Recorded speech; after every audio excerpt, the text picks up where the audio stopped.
Благодарам. Најдобро ќе беше за Република Македонија оваа влада да завршеше со криминалите, а не да гласаме за уште криминали. Точно дека за битолчани ќе поддржиме се што ќе направат, затоа што знам дека и тие како ние во Тетово се гушат во нечист воздух и се што ќе донесете како проект ќе го поддржиме. Ама 3 милиарди и 200 во тој буџет кој што даваме сите граѓани, од тој буџет да определят средства. А не како и секогаш, ЈСП ќе гради тркало, ние овде гласаме да купат 5 милиони автобуси двокатни. Македонски шуми и откажуваме да не плаќаат даноци кои што ги должат на државата, наводно ќе ги претвориме на јавно предпријатие, јавен долг, тие прават разни работи кои што не се ни закажувања. Она што го отпишувавме овде на железници, повторно падна на терет на граѓаните на Република Македонија, вие повторно земавте на заем таму да ги возат мигрантите вагони од Србија. Министре, ќе ве прашам вас, бидејќи вие дојдовте овде да не натерат едноставно да гласаме за повторно да даде државата гаранција за нешто што ќе го градите. Кога јас зборував, вие излеговте од седницата на Комисијата за финансирање и буџет и тоа му доаѓа исто како од една страна барате поддршка, од друга страна како јас кога ќе одидам во банка, жирантите дошле зад мене да подпишат, банкарите веќе сакаат да ми одобрат кредит, јас наеднаш си излегувам. Не ли е тоа, колеги, симптоматично дека и министерот знае дека и овде не се крие она што треба да се изгради? И вие сите добро знаете што се кријат позади вакви работи. Јас еднаш од оваа говорница кажав уште за гасификацијата. Се додека е премиер Никола Груевски, бидејќи знам какви работи работеле. И се додека е министер Зоран Ставрески за финансии, јас не ги поддржувам, не да гласам против битолчан или тетовчан или било кој македонец.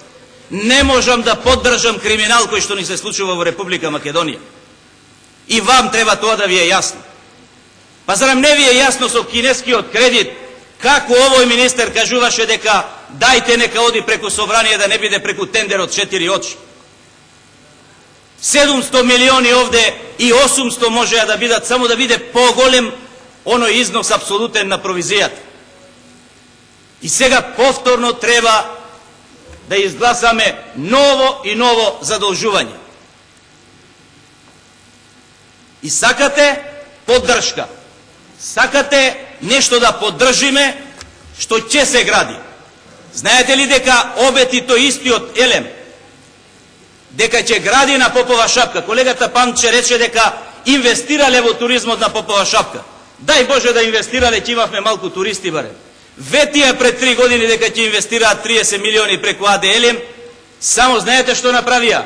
И тоа што го направиле комунистите, тие столбови од најголемата жичница по која што се препознаваше Попова шапка, ги секоја сите и ги продадоја за старо железо, наводно ќе градат нова. Не ја изградија 5 години од тогаш поминаа. И сега повторно ние треба да молчиме, повторно на она финта еве пак се работи за граѓаните, повторно на она на емоции да не фатите дека еве треба да гласи и опозицијата бидејќи ќе се гради нешто, а повторно знаеме како ќе се гради. Повторно тука во игра ќе му влезат оној кратовчанецот за фати тендерот, па да он колку сака за да биде изработено, парите ќе ги потрошите 39 милиони евра. Ама што ќе направите со тие 39 милиона, бидејќи треба да го покирате овој секојдневно што се е негативна кампања против опозицијата, а во ниедна држава против опозиција не се води негативна кампања. Исто така да му дадете тендери на тој Сеат и Биза. За тоа ги барате вие овие пари, за да можете да покриете огромен дел од она што наредниот период треба да биде медиумска кампања за ваше обстанување, не за ваше обстанување. Јас ви реков и повторно кажувам, имате криминалци кои што ја водат владата, не сте вие виновни сите. Меѓутоа многу ме чуди, ако веќе оваа влада и овој Груевски кога оди низ Република Македонија, се она што го ветил пред 10 години кога дошол на власт, му текнало сега да ги дава сите тие проекти. Овие колеги одваму сигурно треба да се заинтересираат барем ако плаќаме сите во Република Македонија кредитите, ако сите ги плаќаме и каматите, па редно е барем некој заем или некоја гаранција државата да даде и за тој регион. И во Тетово му треба топлификација. И на Тетово му требаат многу работи кои што, ако не може владата да ги финансира, сите заедно овде ќе изгласаме и таму да има еден заем.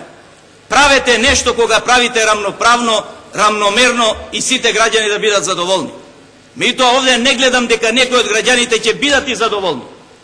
Овде се работи само дека ќе почне да се гради топлификацијата. Сигурни ли сте дека сите во Битола сакаат да и имаат средства да се приклучат и да користат парно грејање? Па гледате што се случува во Скопје. Половина од оние што веќе имаат поставено парно грејање сакаат да се исклучат. Во Скопје е приватно парното грејање. Топлификација во приватна својина. Размислувате ли дека оваа влада како што тргнала, бидејќи прво инвестираме, подпомагаме да нешто се направи и наеднаш им текнува дека ќе прават јавно-приватно партнерство и на крај ќе го дадат на некој повторно да располага со сето она што ќе биде инвестирано од државата. За колку пари, какви пари, тоа ниту можеме да претпоставиме, ниту можеме да знаеме колку и за колку пари ќе го дадат. Зарем не ви е свеж случајот како ја дадоа, а инвестираше државата таму? Никола Груевски доаѓаше точно со министерот и за економија и за финансии да ја отвораат индустријската зона. Сега таа индустријска зона во Тетово зија е празна и таа индустријска зона е на располагање на едно приватно физичко лице. А никаква норвешка компанија која што има нешто инвестирано во оваа држава. Срамота е да се прави таква селективност при она што значи давање на средства од буџет, а уште повеќе кога се врши задолжување. Треба да одговори министерот на граѓаните на Битола. Сакате или не сакате? Точно дека сакаат топлификација. Колкава ќе биде цената? Колкаво ќе биде учеството за приклучување? Колкава ќе биде таа цена кога веќе ќе го користат кога ќе ја користат таа топлотна енергија? Не само овде дојдете, земете за една намена, потрошете ги за друга намена. И да кажуваме дека опозицијата е таа која што нема или ќе поддржи одредени проекти. Тие работи веќе поминаа, бидејќи она што го каже една колешка овде кога кажуваше дека ние сме имале сомнеж во се. Точно е, колеги, кога еднаш ќе го изгубите и ја изгубите довербата, сите ќе имаат сомнеж во вас. А ние како опозиција дупло повеќе треба да имаме сомнеж и треба да ги бараме, да ги испитуваме сите овие работи. Бараме и да ни одговореа и на комисија побаравме. Каде се тие милиони евра, 56, колку беа таму, за да се реконструираат и ревитализираат оние во рек Битола, агрегати, како се кажуваат? Дали тие блокови во рек Битола работаат повеќе? Дали имаме повеќе производство на електрична енергија? А сите знаете дека од информациите кои што ги добиваме од ЕЛЕМ, од вашите луѓе таму, од 2011 до 2014 производството на електрична енергија е намалено за 27%. И сега повторно имаме земање на заеми и секогаш кога ќе дојде министерот овде, знаете дека дошол или да земе заем, или да даде гаранција на некое јавно предпријатие, за да може тоа јавно предпријатие да си ги троши парите онака како што сака. Затоа, почитувани колеги, не да не ги почитувам и сакам битолчани. Сакам и таму, ама да се направи. Се што ветувате е само кампањски, се што ветувате е само да ги прелажете граѓаните, се што ветувате е само одредена провизија да ја ставите во сопствениот джеп. Затоа кога ќе зборуваат Светска банка дека 5 милиарди евра од овде ни се одлеани од оваа држава, па вака ни се одлевани. Преку Кратовчанчето да работи, преку Сејат Ибица да работи и ред други кои што треба да ја финансираат партијата, а ние овде заедно со граѓаните сите ќе ги плаќаме сите политики погрешни на оваа влада. И треба сите едногласно сето тоа да го поддржиме.